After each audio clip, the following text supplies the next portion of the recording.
우리 원양교회 성도님들 안녕하십니까? 예, 행복한 안식일입니다. 아멘. 너무 안 행복하신 느낌이 확 듭니다. 행복한 안식일입니다. 여러분 만나서 반갑습니다. 새로 부임하게 된 김성순 목사이고 저 맨 뒤에 저희 아내 김윤경 사모입니다. 다시 한번 인사를 드리겠습니다.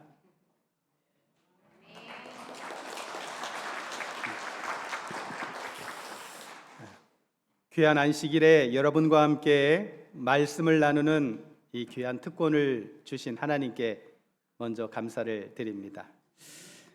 이 세상에서 사람들이 다양한 만남이 있죠. 그렇죠? 어떤 특정한 사건도 있고 또 특별한 일 때문에 만나기도 하고 그렇게 만납니다. 이 세상의 모든 만남은 다 귀하죠. 하지만 무엇보다도 하나님의 말씀을 나누기 위해서 이렇게 만나는 것은 정말 값지고 보람된 그런 만남이라고 생각합니다. 제가 이곳에 이제 부임하여서 여러 날 여러분들과 함께 말씀을 가지고 만날 수 있게 된다고 생각하니 뿌듯하고 또 인도하신 하나님의 귀한 섭리에 다시 한번 감사를 드립니다.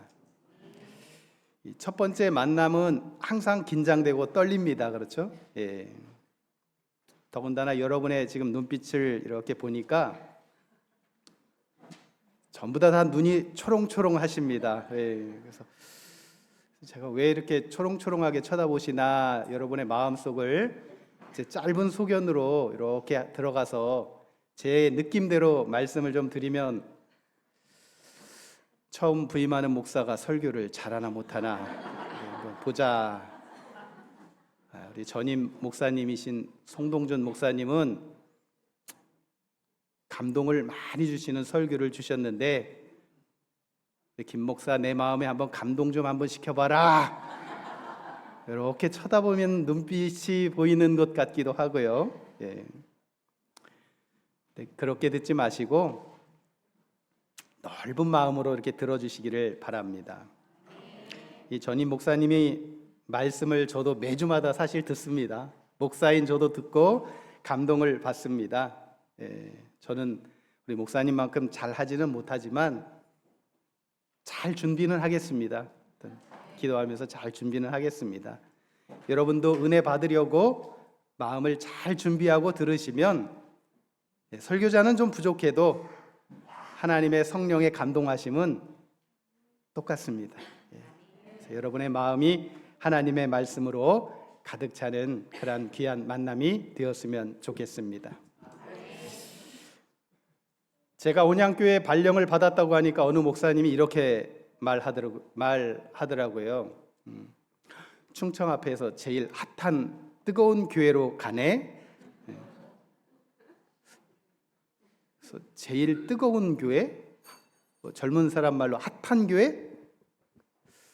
그래서 왜 그럴까? 그래서 제가 그 목사님에게 온양에 따뜻한 물이 있어서 핫한가요? 그랬어요. 아니라고. 거기는 모든 것이 다 준비되어 있대요. 예, 다 준비되어 있대요. 성도님들도 믿음의 준비가 되어 있고 소그룹별로 다 준비되어 있어. 다 준비됐대요. 그래서 김 목사는 가서 김 목사 일만 잘하면 된대요. 그래서 제가 마음속에 생각했습니다. 이제 저만 잘하면 되는구나. 이런 생각을 하면서 이제 이곳에 와서 열심히 목회해야겠다 그렇게 결심을 했습니다. 이제 이사 정리는 거의 다 이제 마쳐 가고요. 다음 주쯤에 이제 저희가 정리를 다 하고 나면 사택 오픈 하우스를 하겠습니다. 그래서 우리 성도님들은 적어도 한 번 정도는 사택에 들렀다 가셔야 돼요. 이 의무입니다. 성도의 의무니까 한 번쯤은 다음 안식일에는 사택에 들리셔서 도대체 뭘 갖고 왔나 좀 보시고 이렇게 살펴보시면서 그렇게 해주시기를 바랍니다. 짧게 제 소개를 좀 드리면 저는 올해 목회 이제 28년 차입니다. 아까 어제 이렇게 우리 성도님 중에 누군지 제가 잘 기억은 안 나지만 젊으신 목사님이 오셨네요. 이렇게 하더라고요. 그래서 예, 젊습니다. 아직 60도 안 돼서 젊고요. 예, 열심히 목회할 수 있는 충분한 에너지가 있는 것 같습니다. 저희 가정은 딸만 둘입니다. 예, 저희 큰 딸이고요. 예, 현재 브라질에서 직장 생활하고 있고요. 얘는 작은 딸입니다. 예, 캐나다에서 공부를 하고 있습니다. 1년에 한 번씩 나오니까 그때 나오면 여러분께 인사드리도록 그렇게 하겠습니다. 이 온양교회가 제가 지금까지 이제 9번째 목회지입니다. 왜 이렇게 많이 돌아다녔나 걱정이 되시는데 또 실상 이렇게 안에 들어가 보면 꼭 그렇지도 않은 것 같은 생각이 듭니다. 저는 이제 부임하는 교회마다 이제 인사 발령이 나면 그 교회가 어떤 교회인가 한 문장으로 정리를 합니다. 특별히 사랑의 표현을 넣어서 한 문장으로 정리를 하는데 제가 첫 교회는 신탄진 교회였습니다. 그 교회는 제가 첫 목회지이기 때문에 첫사랑교회 이렇게 부릅니다. 첫사랑교회.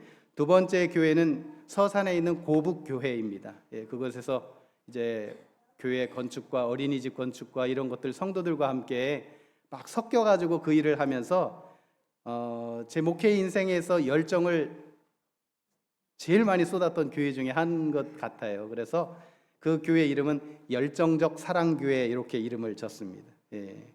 이제 세 번째는 여기 같은 지역이죠. 이 병천교회에서 제가 파라과이 선교사로 가기 전에 비자 문제로 한 3개월 정도 늦어져 가지고 그곳에 머무르면서 교회를 돌봤습니다.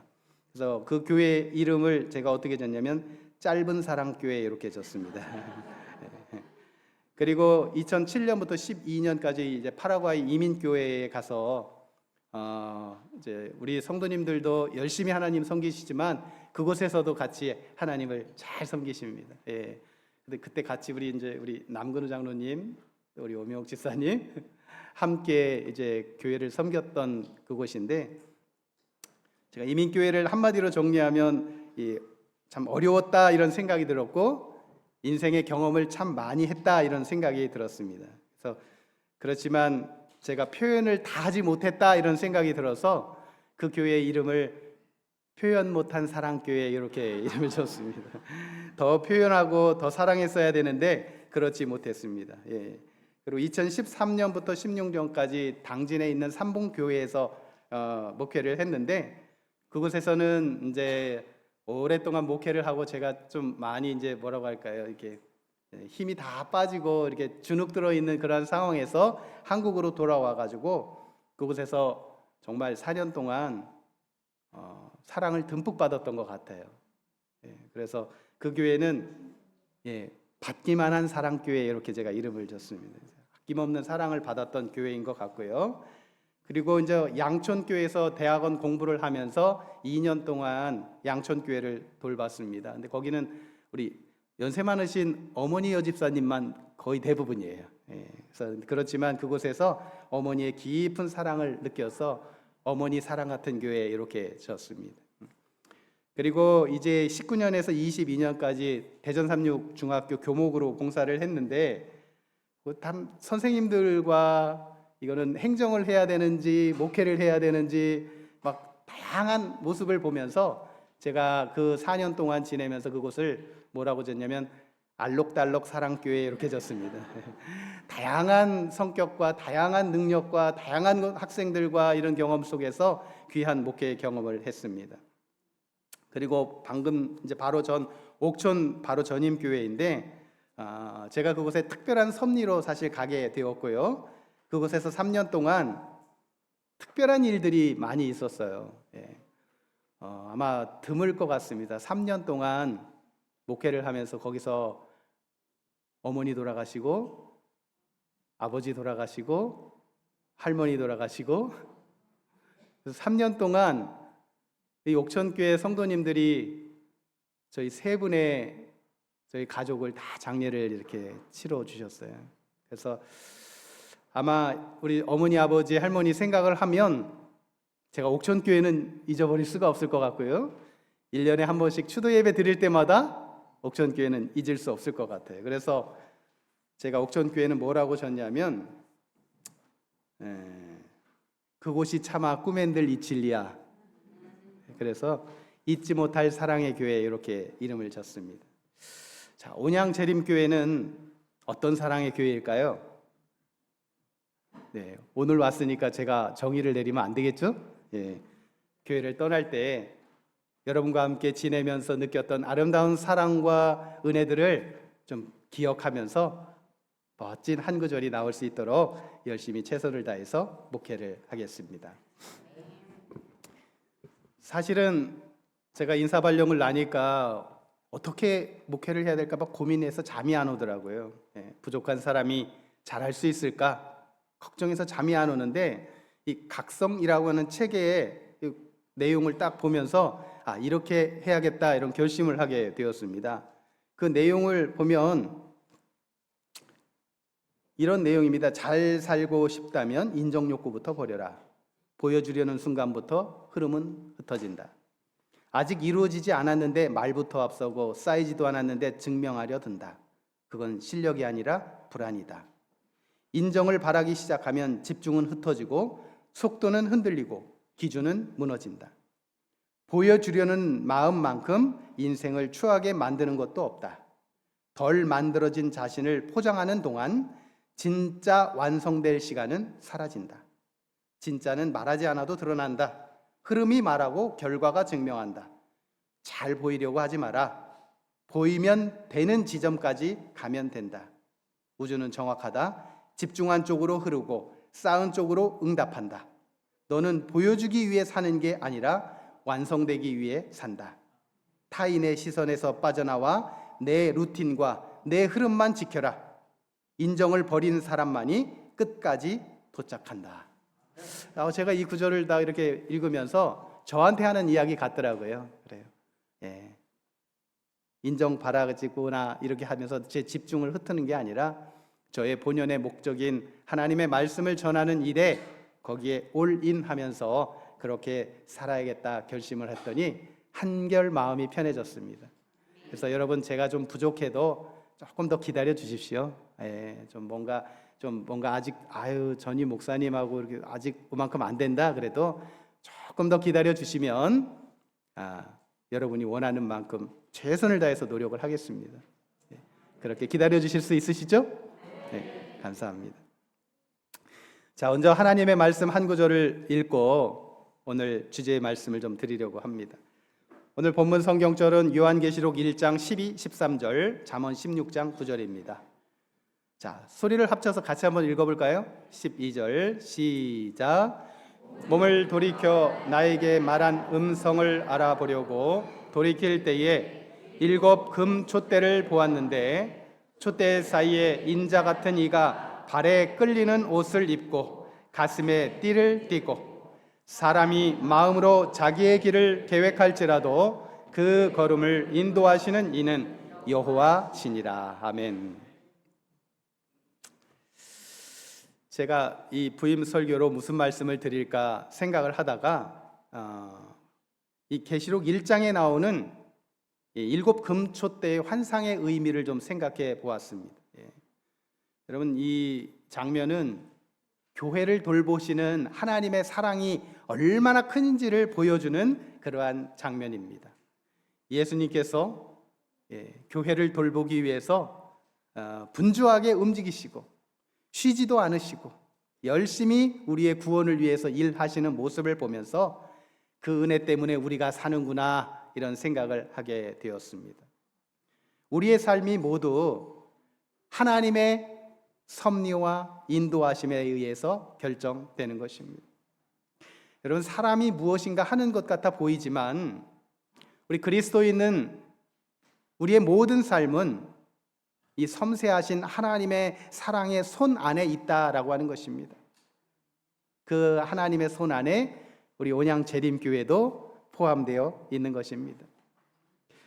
오늘 본문의 말씀에 보면 사도 요한이 반모섬에서 환상을 봅니다. 그렇죠? 근데 뒤에서 이 나팔 소리 같은 큰 음성도 들리고요. 그 음성의 실체가 무엇인가를 좀 집중해서 바라봤을 때 그 장면을 묘사한 내용입니다. 그때 사도 요한은 2가지를 본 것을 이야기를 합니다. 첫 번째는 7 금촛대가 보였고요. 또 뭐가 보였죠? 그렇죠. 인자 같은 이가 보였습니다.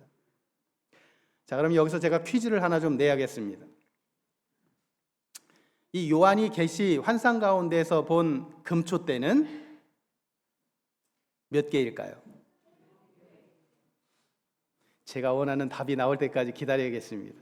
기다려달라고 제가 했으니까 7개, 7 금촛대, 7개 이렇게 했는데 여러분 실상은 1개입니다. 1개. 예. 여러분 요한이 계시에서 본 이 7 촛대는 성소에서 봉사하는 대제사장이신 예수님의 모습을 본 것이에요. 금촛대가 보이는데 그 금촛대는 사실 우리는 7 촛대 이렇게 이야기하는데 바로 하나의 중심대에서 나온 7개의 작은 촛대라고 보면 됩니다. 이 성막, 성소의 촛대가 바로 그러한 모습인 것이죠. 이 장면이 이런 모습입니다. 이런 모습.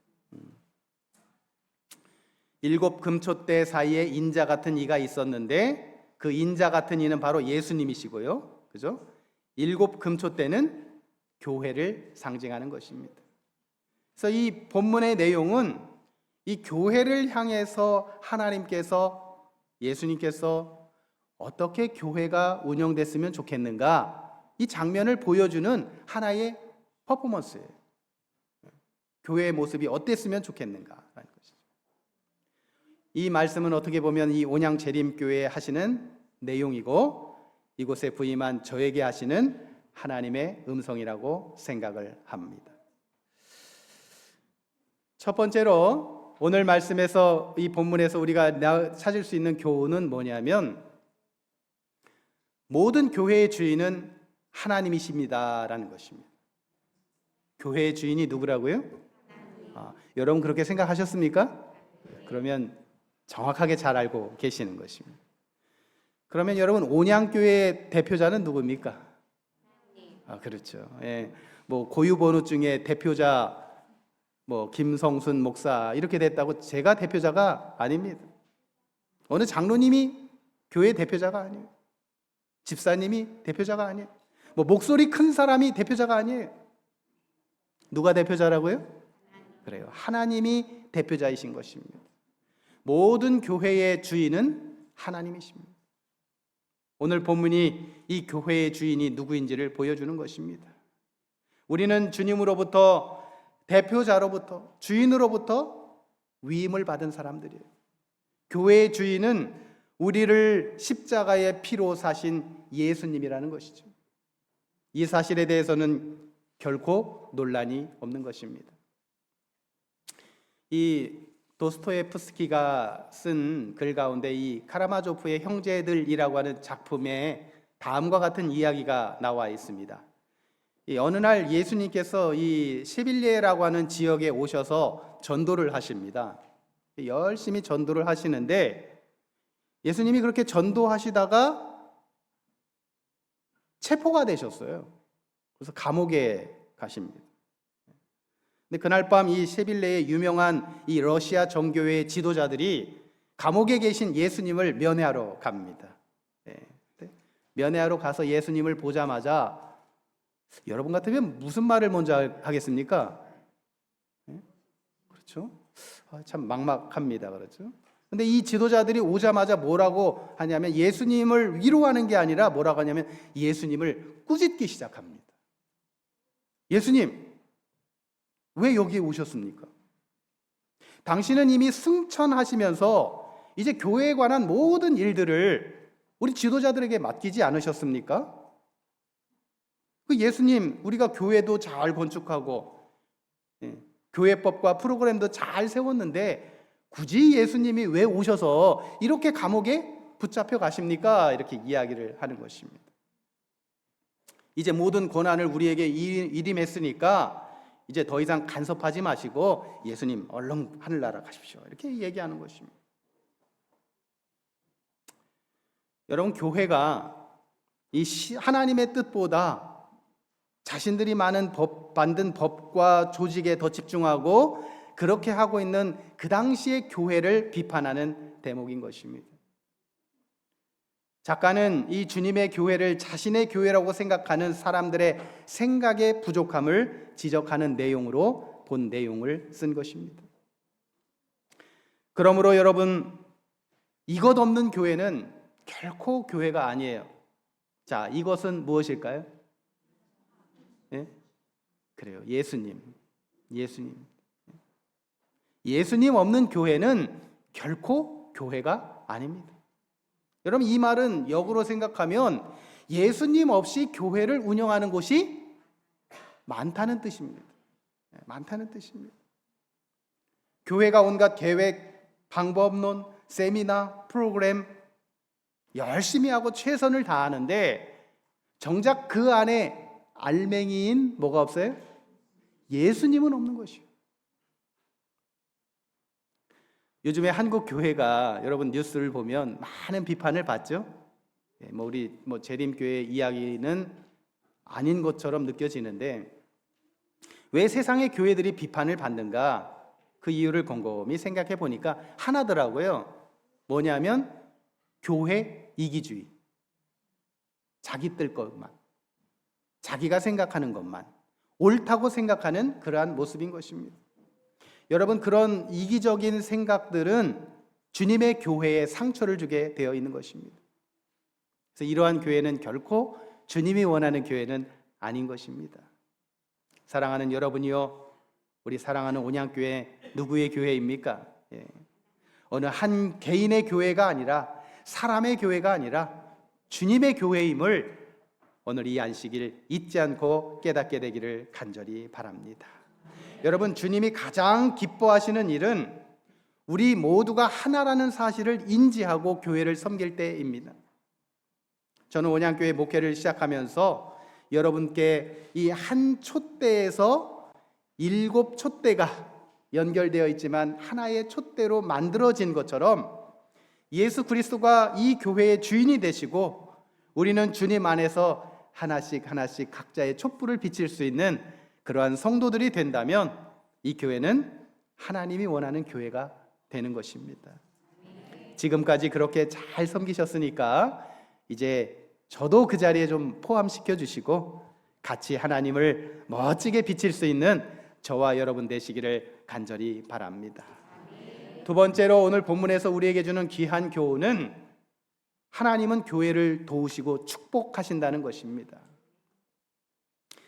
7 금촛대 사이에 인자 같은 이가 있다는 말은 주님께서 교회를 돌보고 보호하시는 분이란 의미가 있습니다.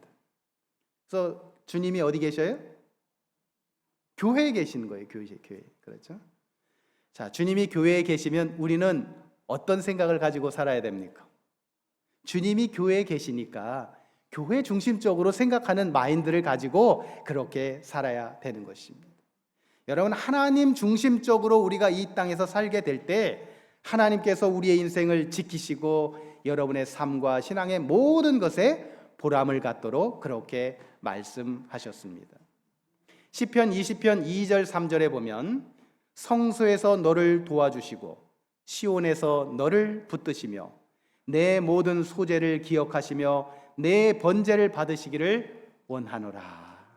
하나님께서 어디에서 우리를 도와줘요? 성소에서, 교회에서 우리를 도와주게 되는 것입니다. 하나님께서 교회를 얼마나 사랑하시는지 우리는 알게 됩니다. 그러므로 여러분, 우리 교회를 소중하게 여기십시오.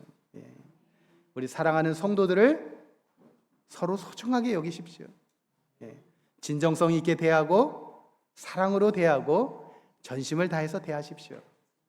이것이 바로 하나님께서 이 교회에 우리를 향하여 원하는 것입니다. 그래서 여러분, 저는 교회를 어떻게 생각하면 좋겠느냐 이렇게 말합니다. 교회를 연인처럼 사랑하십시오. 연애 다 해보셨죠? 우리 여기 앞에 있는 우리 어린이들 빼놓고는 대부분 다 경험이 있으시라 생각을 합니다. 얼마나 정성을 다합니까? 그렇죠? 그렇게 교회를 사랑하시면 하나님의 기쁨이 있고 하나님께서 채워주시는 놀라운 축복을 경험하게 됩니다. 저는 이것을 그냥 뭐 성경을 통해서 배우거나 뭐 이론적으로 배운 게 아니라 저의 삶을 통해서 교회를 사랑했을 때 하나님이 주시는 축복이 무엇인지를 경험을 통해서 알게 됩니다. 제가 지난 목요일 날 이사를 오는데요, 여러분, 제가요 무려 5톤이나 되는 차를 끌고 왔습니다. 이삿짐이 5톤이에요. 많아요?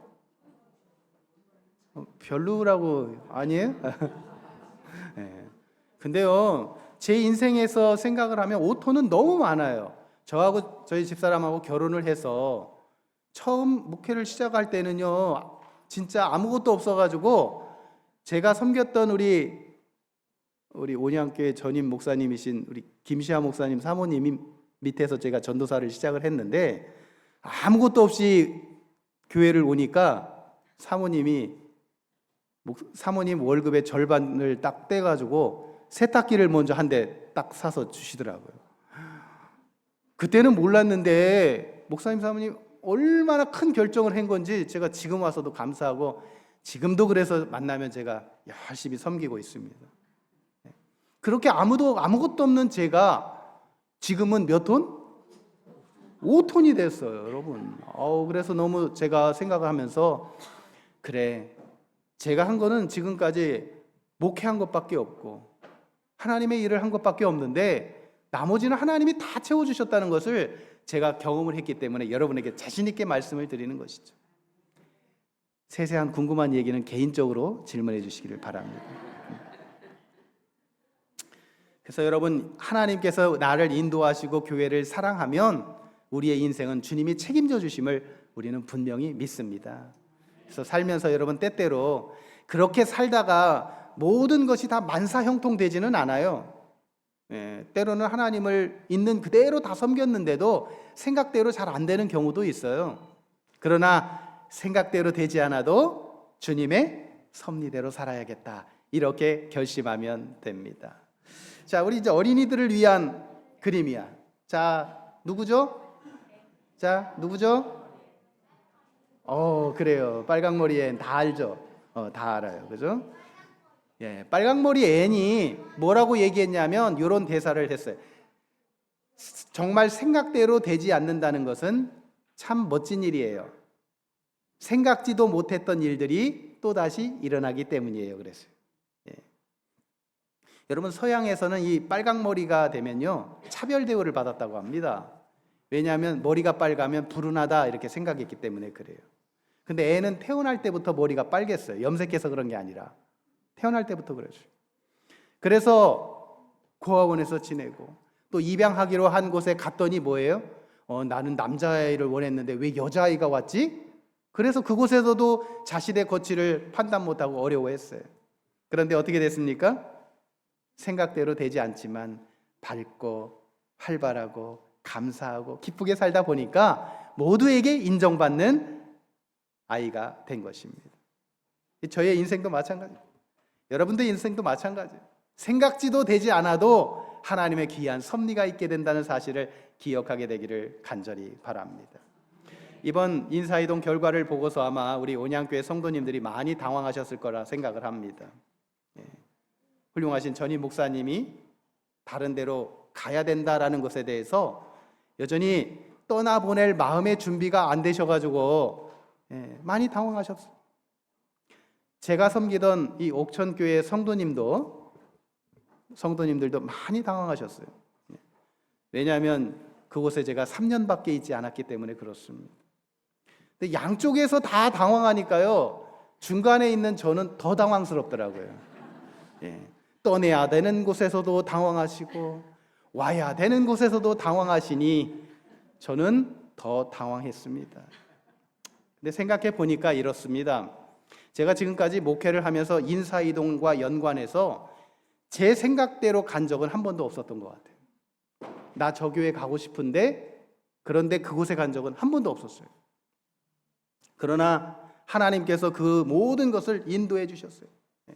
옥천교회도 3년 전에 갔더니 우리 한 장로님께서 점심도 사주시면서 우리 교회에서는 이렇게 해야 됩니다, 이렇게 해야 됩니다 막 말씀을 하시면서 한마디 하시더라고요. 뭐라고 하시냐면, 걱정스러워서 아마 그러셨을 것 같아요. 우리 전에 계셨던 목사님은 연차가 좀 이렇게 이제 인턴 때부터 거기서 한 5년 계셨으니까 이렇게 연차가 낮은 목사님이신데 우리 옥천교회는 좀 그런 목사님이 오셨으면 좋겠는데 제가 그때 당시 이제 26년 차였거든요. 왜 그래도 나름 고참도 아닌데 왜 고참 목사를 보내가지고 이렇게 걱정을 하대. 운전도 해야 되고 불도 켰다 껐다 해야 되고 교회에서 해야 될 일들이 많은데 안 할 것 같아 보였는가 봐요. 그래서 제가 뭐라고 대답했겠습니까? 예? 장로님, 제가 올해 26년 차고요. 지금 가셔야 할 목사님이 6년 차인데 제가 앞에 2자 숫자 떼고요. 6년 차처럼 목회하겠습니다. 그래서 차량 운전도 그 목사님보다 아마 제가 경력이 훨씬 좋으니까 운전도 제가 더 잘할 거고요. 목사님의 빈 곳이 없도록 청소도 하고 불도 끄고 다 하겠습니다. 걱정하지 마십시오. 했더니 장로님의 표정이 스마일 이렇게 되시더라고요. 그래서 그래 그렇게 하면 되겠다. 그렇게 하면서 3년을 지냈습니다. 온양교회도 마찬가지입니다. 제가 부족하니까 전임 목사님보다 딱 2배 더 하겠습니다. 2배 더 할 테니까 더 말씀 열심히 준비하고 여러분이 필요하면 어디든지 방문을 갈 마음의 준비가 되어 있고요. 새벽에 부르셔도 갈게요. 언제든지 연락 주시고 말씀에 더욱 함께하는 그런 우리 모두가 되면 좋겠습니다. 여러분, 이 땅을 살면서 우리가 내 생각대로 되지 않는 그러한 것들이 성경의 인물들이 다 그래요. 여러분의 인생도 그렇죠? 여러분, 요셉이 자기가 원해가지고 그렇게 애굽으로 갔습니까? 아니죠. 자기 생각대로 갔어요? 아니에요. 뜻하지 않게 그것도 믿던 형들이 자기를 팔아서 그렇게 갔어요. 그죠? 그런데 어떻게 됐죠? 그렇게 인생이 꼬인 요셉도 하나만큼은 결코 놓치지 않았던 것 같아요. 그게 뭡니까? 그래요. 아버지가 가르쳐준 야곱의 하나님, 아브라함의 하나님, 야곱의 하나님, 이삭의 하나님, 야곱의 하나님. 나도 그 하나님을 붙잡고 살아야겠다. 그랬더니 자기 생각대로는 되지 않았는데 결국은 하나님의 섭리대로 그래요. 애굽의 총리까지 오르는 인생이 된 것입니다. 여러분, 베드로는 어때요? 그가 사람 낚는 어부가 되기로 결심했습니까? 아니에요. 그는 그냥 물고기 잡으면서 만족하며 살려고 했습니다. 근데 예수님이 부르셨죠. 물고기 잡는 어부에게 야, 이제 물고기 말고 내가 사람 낚는 어부 되게 할게. 그 모든 것을 다 버리고 하나님의 섭리대로 가서 결국은 우리 교회사에서 베드로를 빼면 얘기가 안 될 만큼 귀한 일들을 이루어 놨습니다. 여러분, 사도 바울도 마찬가지입니다. 여러분, 가끔은 우리가 살다 보면 하나님께서 이렇게 막으셔요. 사도 바울이 큰 마음 먹고 선교하려고 내가 아시아에 가서 선교해야지 그랬더니 뭐예요? 하나님께서 말씀을 전하지 못하게 하시거늘 막아놨어요. 또요, 예수님의 영이 허락지 아니하시는지라 막았어요. 그래서 어디로 갔죠? 마케도니아, 유럽 쪽으로 가게 되었어요. 여러분, 우리의 삶 가운데 내 생각대로 되지 않아도 하나님의 섭리를 붙잡고 산다면 이루시는 하나님의 놀라움을 경험하게 되는 것입니다. 여러분, 사도 바울의 인생 자체가 그랬습니다. 자, 여러분, 이 콜럼버스도요, 인도 대륙을 찾다가 뜻하지 않게 아메리카 신대륙을 발견하죠. 그가 인도 대륙을 정확하게 한 번에 딱 갔으면 어떻게 됐을까요? 아메리카 대륙을 발견하는 걸 하지 않았을 거라고 생각을 합니다. 자, 이 사람은 누구냐면 세계적인 테너인 훌리오 이글레시아스라는 사람입니다. 이 사람은 원래 젊었을 때, 어렸을 때부터 유소년 축구 선수였어요. 축구가 꿈이었어요. 그런데 뜻하지 않게 오토바이 사고로 더 이상 축구를 할 수 없게 되었어요. 좌절하고 실망할 듯 했는데 결국 그 꿈을 접어서 결국은 세계적인 명가수가 되었습니다. 이 사람은 이 라이스, 콘들라이자 라이스라고 하는 미 국무장관입니다. 이 사람은 원래 피아니스트였죠. 그죠? 평생 피아니스트로 살려고 준비를 했는데 그 꿈이 생각같이 되지 않았어요. 어려움이 있었습니다. 하지만 정치를 다시 시작해서 미국의 유명한 국무부 장관까지 한 사람입니다. 자, 여러분, 이 코카콜라가 원래는 음료로 개발된 것이 아님을 여러분 아십니까? 그렇죠. 처음에는 뭘로 개발됐죠? 감기약으로 개발됐어요. 감기약. 처음에는 감기약으로 개발됐다가 실패해서 만든 것이 바로 코카콜라입니다. 여러분, 감기약으로 성공했으면 어떻게 됐을까요? 지금처럼 유명했을까요? 아니에요. 자, 이것은 3M에서 개발된 포스트잇입니다. 원래 이 포스트잇이 처음에는요, 이 접착제로 딱 잘 붙냐 안 붙느냐를 실험하다가 실수로 개발한 게 바로 포스트잇이에요. 점성이 좀 그렇게 강하지 않게 만드는데 나중에 보니까 이게 더 좋구나, 유용하구나, 이걸 알게 되어서 성공한 것입니다. 그러므로 여러분, 내 마음대로 되지 않는 것은 오히려 기쁨의 기회임을 기억하게 되기를 간절히 바랍니다. 시대의 소망 128페이지에 보면, 견디기 어려운 상황에 처하게 되면 때때로 우리는 하나님의 영이 과연 우리를 인도해 오셨는지 의심한다. 그러나 예수를 광야로 인도하여 사단에게 시험을 받게 하신 것은 곧 성령의 인도하심에 의한 것이었다. 하나님께서 우리를 시련에 들어가게 하실 때 그는 우리의 유익을 위하여 이루실 목적을 갖고 계신다. 예수께서는 자발적으로 시험에 들어가심으로써 하나님의 약속을 앞뒤 생각 없이 믿거나 시험이 닥쳐갈 때 낙심에 빠지지도 않으셨다. 우리도 그렇게 해야 한다. 아멘. 오늘 우리의 삶에 내 인생대로 되지 않아도 우리 모두가 하나님의 손 안에 있다는 사실을 기억하며 오늘 인생에 여러 가지 변화가 있을 때마다 우리는 다른 것 하나만은 놓지 마시기를 바랍니다. 그것은 하나님의 손입니다. 하나님의 손을 꼭 붙잡고 나면 결국 하나님께서 채워주시는 아름다움을 경험하게 될 것입니다. 이제 저는 말씀을 마치면서 우리의 인생은 하나님의 길과 나의 길, 두 길이 있어요. 우리가 나의 길을 가면 성공한 것 같아 보이지만 그것이 하나님의 길과 연결되어야 아름다운 목적지에 도착합니다. 오늘 우리 사랑하는 모든 성도들이 그러한 마음으로, 사람이 마음으로 자기의 길을 계획해도 걸음을 인도하시는 분 하나님이심을 잊지 않으면서 여호와 보시기에 충성을 다하고 여호와 보시기에 아름다운 인생을 사는 우리 모든 성도들 되시기를 바라며 말씀을 마치겠습니다.